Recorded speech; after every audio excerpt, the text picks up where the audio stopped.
black screen after startup is often repairable on the Dell Precision 7760. Learn how to troubleshoot Windows boot problems, restore system files, and recover your computer. A lot of errors pertain to this problem, and we're going to go ahead and jump into what should hopefully be a pretty straightforward process, guys. And we're going to go ahead and jump right into it. So first thing I'd recommend doing would be to actually go ahead and boot to the troubleshooting utility on Windows 11. So if you do a hard power off 3 times in a row, Windows should automatically attempt to launch the startup repair utility. And if it doesn't find anything, it will give you the option to select advanced settings, in which case it will take you to a screen that looks like this. Now, if it does not take you to a screen that looks like this, or you're unable to get to that, you can also download the Windows 10 Media Creation Utility, or Windows 11. They probably will make a creation utility for Windows 11 at some point. And it doesn't really matter, you can actually run the Windows 10 utility on Windows 11 as far as I'm aware. And you should be able to run the troubleshooting utilities built in within it. So you just would go ahead and download it to an ISO file and then burn it to a DVD or USB. It'd have to be about 4 gigabytes or more. It couldn't be a small USB flash drive, and it couldn't be a CD. It'd have to be a DVD.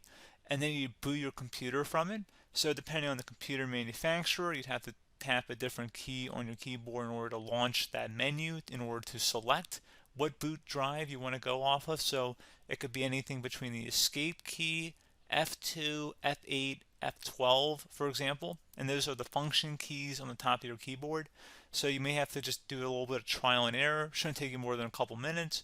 Googling it would probably be best before you even begin. But anyway, we're ready to go ahead and jump right into it. So we're on the choose an option page. So these will look very similar whether you're booting from it directly within Windows itself, or if you're plugged in a USB flash drive with the media creation utility installed and you selected the recovery option. So when you are setting up your Windows 11 installation or Windows 10, depending on the drive you're using, there should be an option to repair your computer in the bottom left corner of the dialog window, one of the first screens that comes up. You go ahead and select that, and then it would take you to a troubleshooting screen like you see here. And you want to go ahead and select troubleshoot, reset your PC, or see advanced options. And then there are going to be a whole bunch of options in here that we're going to explore in today's video. The first one, we're going to actually go underneath advanced options and then select startup repair, fix problems that keep Windows from loading. So go ahead and select that first.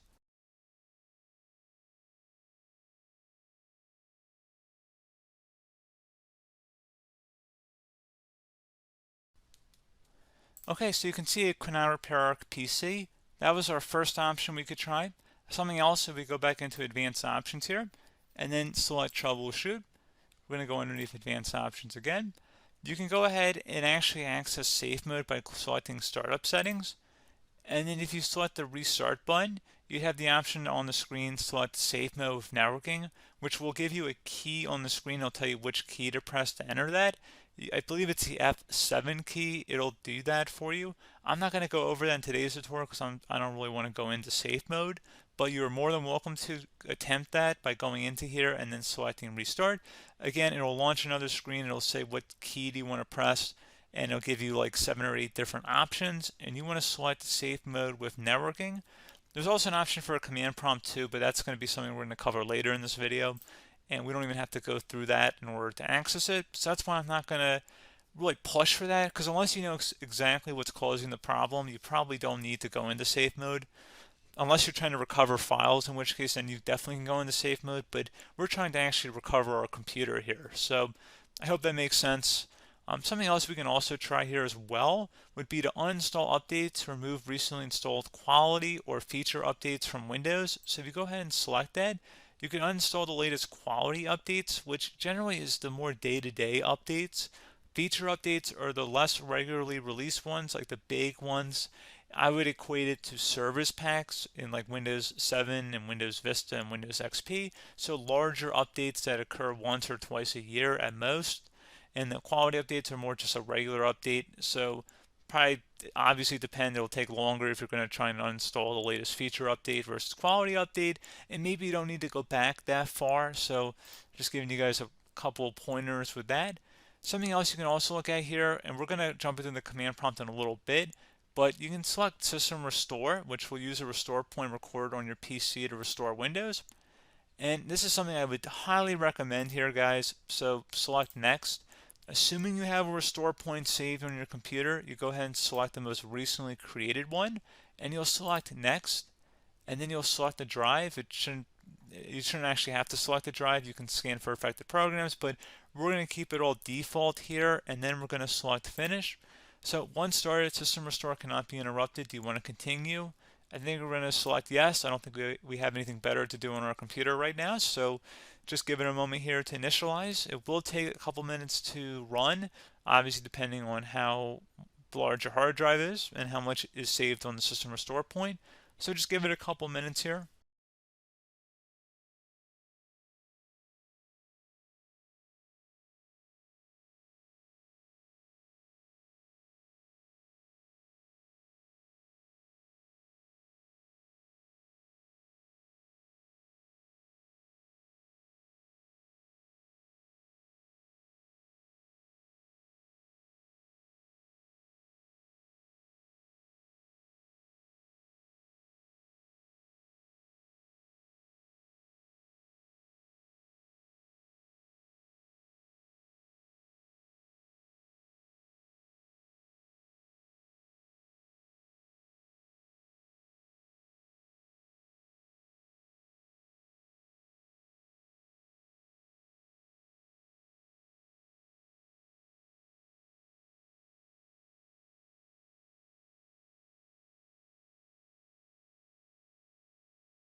Okay, so you can see the system has been restored successfully. We're going to go over a couple different methods in addition to that if that did not work. So I'm just going to pause the video and we're going to start back on the recovery screen that we started with. Okay, so a couple other things we can try here too. If you go back into troubleshoot, you can select reset your PC while you choose to keep or remove your personal files and then reinstalls Windows. You can select to keep my files, which will remove apps and settings but keeps your personal files. You can also select remove everything, which will remove all of your personal files, apps, and settings. So this is more of a factory reset, the second option here. First option, it should not delete all of your personal files. However, it will pretty much clear most of your programs. And keep in mind, there's no guarantee that your information, number one, is even still available and easily recoverable on your computer to the point that you actually would be able to recover anything. And the second point is that there's always a chance that it won't actually recover and it will just do a factory reset anyway. So there's no guarantee that actually would keep your files anyway. So I would recommend trying to get a recovery tool and backing that up first before selecting it anyway. But again, those are a couple different options. And then something else you can try here if you go back to the choose an option. Another option, if you go underneath choose an option and select troubleshoot, advanced options, and now select where it says command prompt. Okay, so the first thing we should do is type our main hard drive here. In most cases, it should be the C drive. So you just do a C colon and then hit enter on your keyboard. So once you're underneath the C drive, we're going to type in dir and then hit enter on your keyboard. It should have program files, users, and Windows all in there. That's how you know you're in the right directory.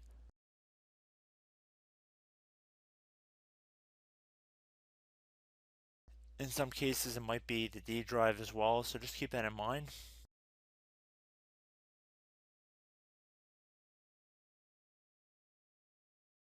Next thing we're going to do is type in cd space / Windows / system 32 / config,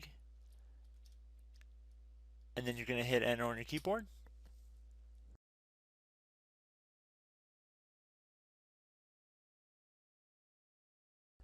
So now you're going to type md space backup.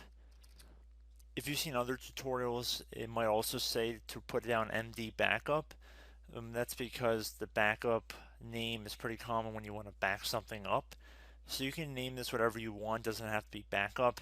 So if you've already made a backup folder in the past, you could do backup 1, for example. So once you're done setting the name you want the backup to be called, hit enter on your keyboard again.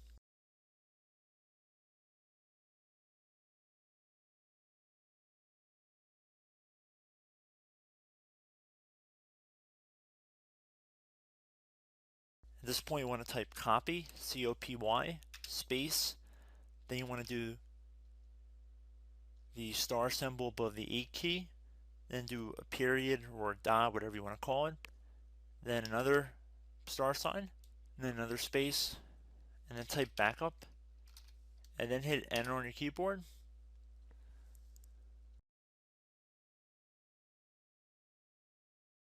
Now you want to type cd reg back, R-E-G-B-A-C-K, and then hit enter on your keyboard. So now that we are under the reg back, so now you want to type dir again, and then hit enter.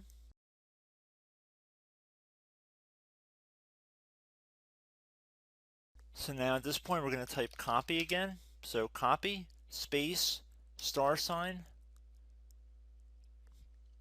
dot, another star sign, space, and then 2 dots. So we're going to type copy, space, star sign, dot, sign, star sign, dot, dot, and then hit enter on your keyboard again. So for overwrite, you want to overwrite all. So type A on your keyboard, so capital A, and then hit enter on your keyboard.